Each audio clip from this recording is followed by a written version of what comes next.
నియోజకవర్గంలోని పెనుబర్తి గ్రామం 30వ డివిజన్లలో 60 లక్షల రూపాయల వ్యయంతో సీసీ రోడ్ల పనులకు ఎమ్మెల్యే కోటంరెడ్డి శ్రీధర్ రెడ్డి శంకుస్థాపనలు చేశారు. ఈ సందర్భంగా ఆయన మాట్లాడుతూ పెనుబర్తి గ్రామంలో ఇంకా సమస్యలను గుర్తించి మరింత అభివృద్ధికి కృషి చేస్తామన్నారు. అలాగే 30వ డివిజన్ చరిత్రలో ఎన్నడూ లేని విధంగా 7 నెలల్లో 5,34 లక్షల రూపాయలు అభివృద్ధి పనులకు కేటాయించామన్నారు. అభివృద్ధి పనుల నాణ్యతా ప్రమాణాల విషయంలో ఎంత పెద్ద కాంట్రాక్టర్ అయినా నాణ్యతా ప్రమాణాలను దృష్టిలో పెట్టుకుని పనులు చేయాలన్నారు. నాణ్యతా ప్రమాణాలు లేకుండా పనులు చేస్తున్న వారిపై అధికారులు వెంటనే చర్యలు తీసుకోవాలని ఆదేశించారు. ఈ కార్యక్రమంలో టీడీపీ, బీజేపీ మరియు జనసేన పార్టీ నాయకులు, కార్యకర్తలు తదితరులు పాల్గొన్నారు. ఇటు పెనుబర్తి, ఇటు 30వ డివిజన్ అన్నీ కలగలిపి ఈరోజు 60 లక్షల రూపాయల వ్యయంతో శంకుస్థాపనలు, ప్రారంభోత్సవాలు చేసుకుంటూ ఉన్నాం. 60 లక్షల రూపాయల వ్యయంతో ఈ యొక్క పనుల ద్వారా స్థానికులకి ఎంతో మేలు జరిగే అవకాశం ఉంది.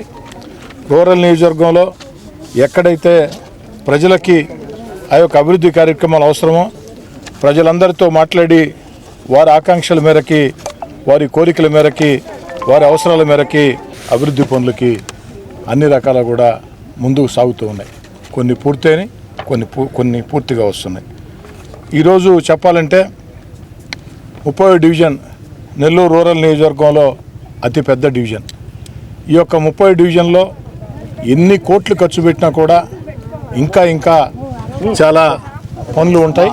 నెల్లూరు శివారు ప్రాంతం కాబట్టి రోజు కూడా జనవాసాలతో వేగవంతంగా విస్తరిస్తూ ఉంది. ఈ 30వ డివిజన్లో 5,64 లక్షల రూపాయలు. ఇందులో పనులు పూర్తయింది 2,70 లక్షలు. 2,70 లక్షల పనులు ఈ 8 నెలల కాలంలోనే 30 డివిజన్లో తెలుగుదేశం పార్టీ కూటమి అధికారంలోకి వచ్చిన తర్వాత పనులు పూర్తయినాయి.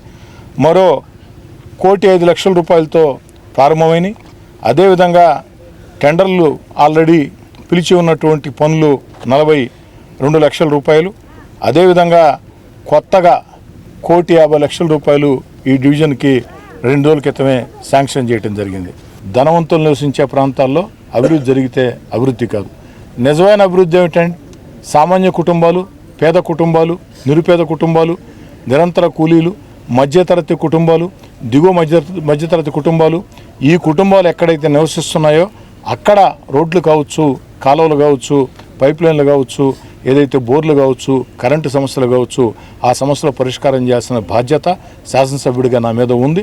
ఈ సందర్భంగా అధికారులకు చెప్తూ ఉన్నా, నాణ్యతా ప్రమాణాల విషయంలో రాజీ పడే ప్రశ్నే లేదు. తనా తేడా లేదు.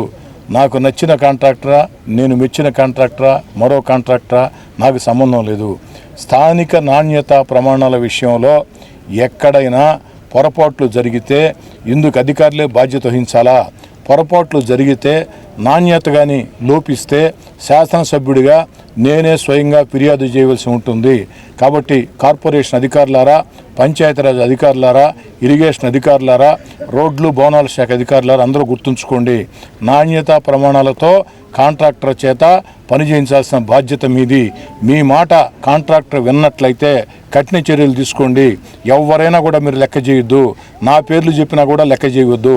నాణ్యతా ప్రమాణాల విషయంలో ఒక రోడ్డు వేసామంటే, ఒక కాలువ కట్టామంటే, ఒక మంచినీటి పైప్ లైన్ వేసామంటే 10 కాలాల పాటు రోడ్డు ఉండాలా.